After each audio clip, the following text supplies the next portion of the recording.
Hey guys, so we're here with a new CSR2 video. In today's video, we are going to revisit the Performance Crew and Elite Performance Crew feature in CSR2, and I'll be telling you my updated thoughts on whether it's worth it or maybe you should give it a skip. So without further ado, let's hop right into the menu and start discussing what this is. So if you pay either $9 or $17 a month, you can get bonus features in the game to help your progression. So without further ado, let's talk about what you get. Starting with Performance Crew, what you first get is Performance Fuel, and this increases your tank capacity and daily free fuel, which this seems all fine and dandy on the surface level, but if you take a closer look at the fine print, you only get 10 units of gas every single day. And if you are someone who at least takes the game semi-seriously, like you do 2 batches of key trials every single day in your live races, chances are you're going to be spending gold anyway, because at that point you might be fine in the morning because you use your free refill, but once you get to the second round of getting your keys, maybe at night, you're going to have to spend gold or wait it out. So at that point, I would say it's not worth it. And just this evening, I did a calculation on how much it costs for every time you fill up your tank with this versus buying gold. So if you were to buy Performance Crew and fill up your tank every day, once every single day, it will cost you in the ballpark of 32 cents. And 32 cents might seem very little. But if you take a look at the next option, which would be to buy gold and buy gas from there, the smallest gold bundle you can buy currently, I'm not too sure if it's the same for everybody, the smallest I can buy would be $17.48. And if I were to buy that, I can fill up my gas tank 150 times, which equates to around 12 cents every time I wanted to fill up my tank. So just by looking at the numbers, you can clearly see that buying gold is going to be more economical than buying this when it comes to filling up your tank. Plus, buying Performance Crew means you only can fill up your tank for free once every day, which isn't going to be very useful if you fill up your tank pretty often, or if you're a swapper, because if you're a swapper, chances are you're going to burn through tanks of gas, and at that point, it would be more economical to buy gold and fill up your tank with 20 gold every single time. And with that brings us to the next feature in Performance Crew, being Tuning Specialist, which tunes the car for every race. Now, there are 4 types of races in CSR2. Quarter-mile races, half-mile races, sprints, and speed traps. Now, when it comes to quarter-mile and half-mile races, the general consensus would be tune your car with the highest EVO. Whatever tuning configuration that you can get with the highest number of EVO points generally is the way to go when it comes to tuning a car for its maximum performance. But where it gets a bit complex would be speed traps and sprint races.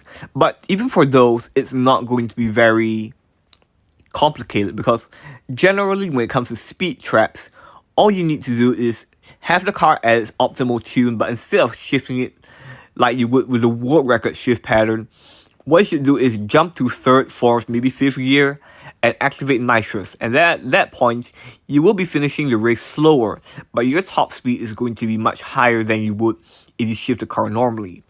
So that's an easy way to beat a speed trap without really thinking about it. Which brings us to the second kind of race, would be sprint races. And sprint races are the ones where you have to get to 0 to 60 or 0 to 100 miles an hour before your opponent.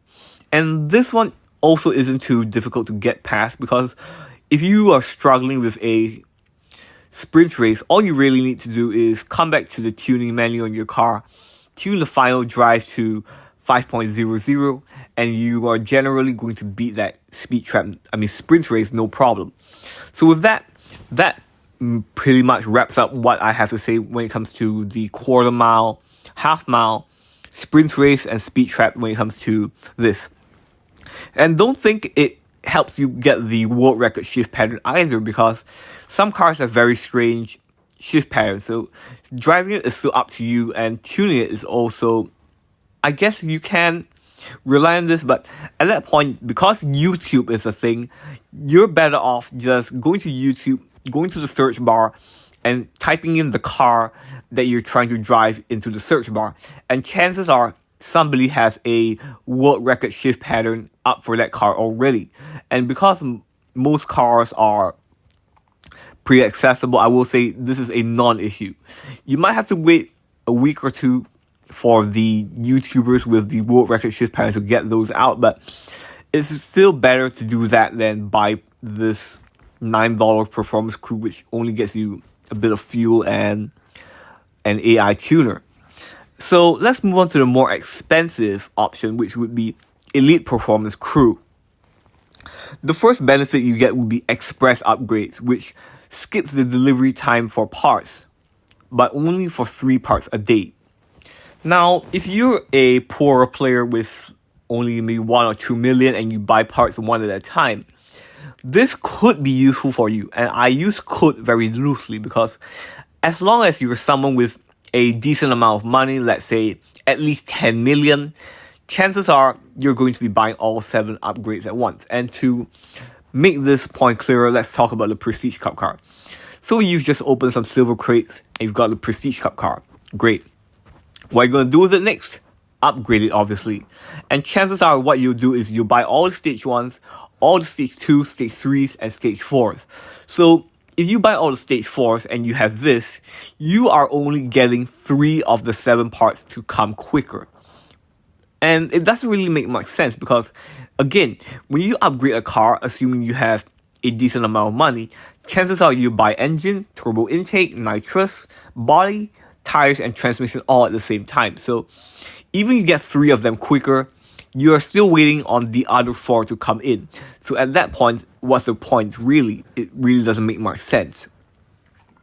The only time I would say this could be useful, aside from a poor player, would be if the Prestige Cup car turns out to be a good live racer and all it needs is 1 stage 6, which is usually transmission.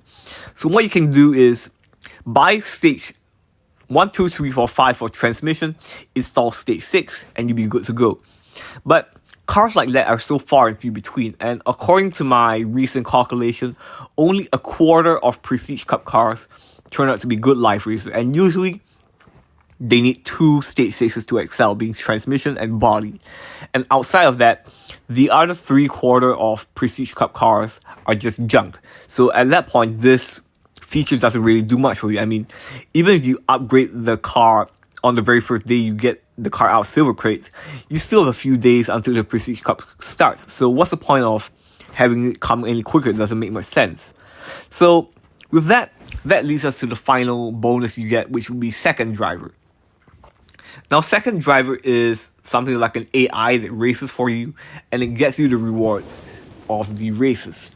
Now, this might seem useful because some trials can be really annoying, especially if they make you use a tier 1 car. But here's the thing. According to one of my followers said that this only works for races that are easy or challenging.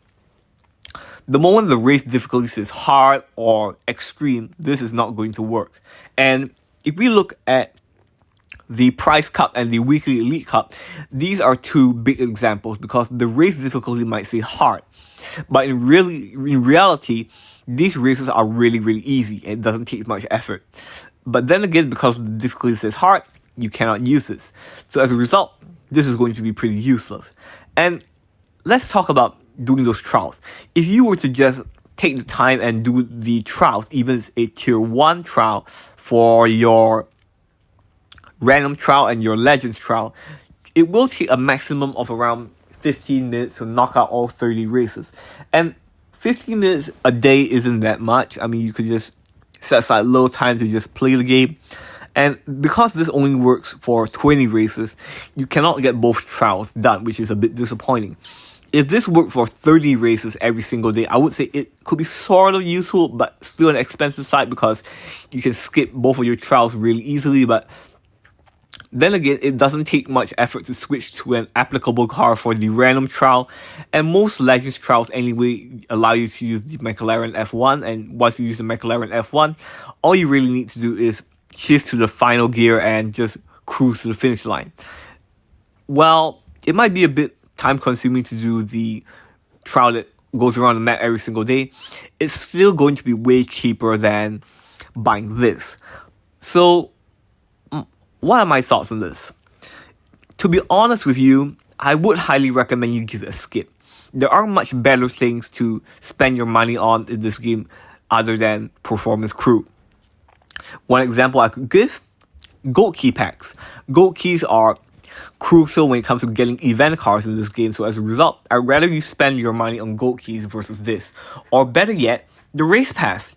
And because the race pass is so beneficial, so many universal parts, card packs, and now even great cars, it's much better of a value than this. So when it comes to my advice, you're better off buying gold key packs, or just the race pass. So that wraps up what I have to say about Performance Crew and Elite Performance Crew. If this video is any help to you, do consider leaving a like, commenting, and subscribing. With all that said and done, thank you so much for watching. Take very good care of yourselves, and I'll see you in my next video.